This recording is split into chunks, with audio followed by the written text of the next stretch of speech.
If you have fat to lose, but you still want to gain a little bit of muscle, and you would say that you're probably in that skinny fat physique category where you can't really go on a bulk, because if you go on a bulk, you're going to get fat. You can't really just do a cut because you're going to end up being smaller, skinnier, and basically just being a smaller version of skinny fat. So you're probably thinking, well, how do I fix skinny fat and what's the best diet for that? And to be honest with you, when it comes to losing body fat and keeping muscle, the diet is the main thing, and that is where most skinny fat men get stuck. And to be honest, that's why they become skinny fat in the first place, is because their diet is a little bit indecisive or a little bit sporadic. It's not definitive enough. So look, let's cut straight to the chase. This is the diet strategy that I have used for over 202 skinny fat men to lose body fat and keep muscle and potentially gain it.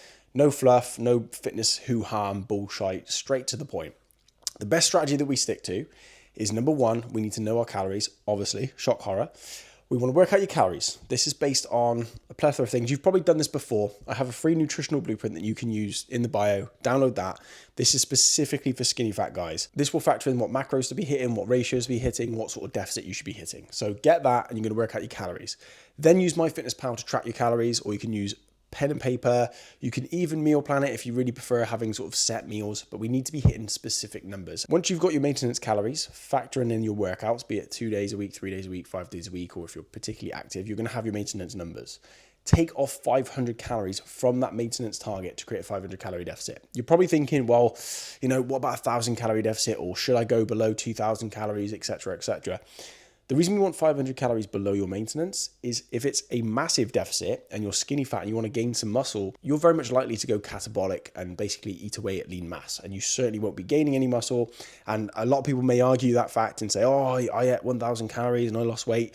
But they normally tell you in the same breath that they put it back on. And that's because it wasn't sustainable. And they basically burnt themselves out. They burned the candles at both ends and they fell off and ended up just binge eating, which anyone would do because the body is quite literally starving. So a smaller calorie deficit is long-term sustainable, more realistic, but you also prevent going catabolic if you're skinny fat. Now, of course, you need to be eating a lot of protein. The nutritional guide will explain how to set that up, but there needs to be a strategy to it. It's all well and good saying, hit the target, track your calories, bro.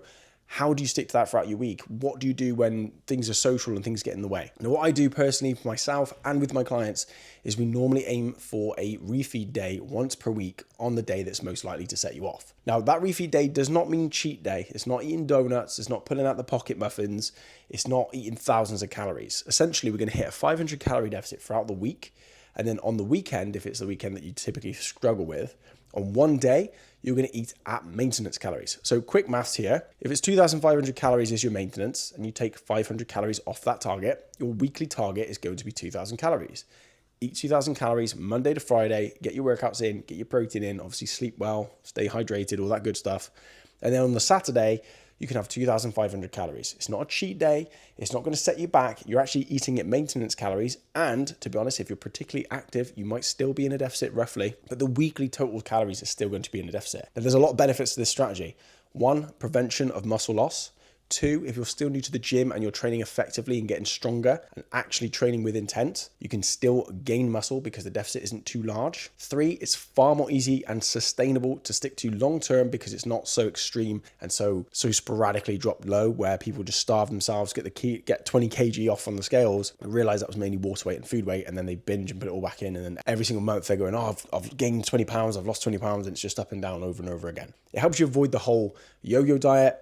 It's a lot more healthy. It's sustainable long enough. Now, a lot of people will say, oh, it shouldn't be sustainable, bro. Get in, get out. They are right. But if you're skinny fat and you don't want to lose muscle, you can't be so extreme. Plus, if it's sustainable, you can actually stick to it long enough to get the result. Now, there is a caveat to this. Your body will get used to it over time. You will hit a plateau, hence why it's important to train, because you need to get fitter, stronger, and more capable to burn more calories.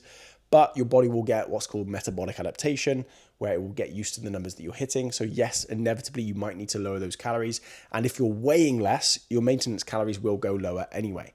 So once you've got that calorie target, say 2,000, you might have to lower it to 1,800 or 1,700 near the end of the cut. If you jump straight there straight away, your performance in the gym won't last much longer than a week, and then you will start to lose muscle. And like I said, every single one of these transformations, we followed that exact strategy and it's worked every single time. Grab your nutritional blueprint, give this a go, and let me know how you get on with it. And if you're panicking and thinking, damn, I really want to get in shape for summer, or I just want to speed things up, or I just want the accountability, or I want the exact same help those guys had, you can book a call with me down below to apply for coaching one-on-one. At the time of this recording, I do have spaces, but if you're watching this like a year later, I might be full. So I can't promise I even have spaces right now. And if you want to specifically know a bit more about how you can fix skinny fat, you can watch this video over here. Like and subscribe. I will say it at the end. I need to say it at the start. Like and subscribe.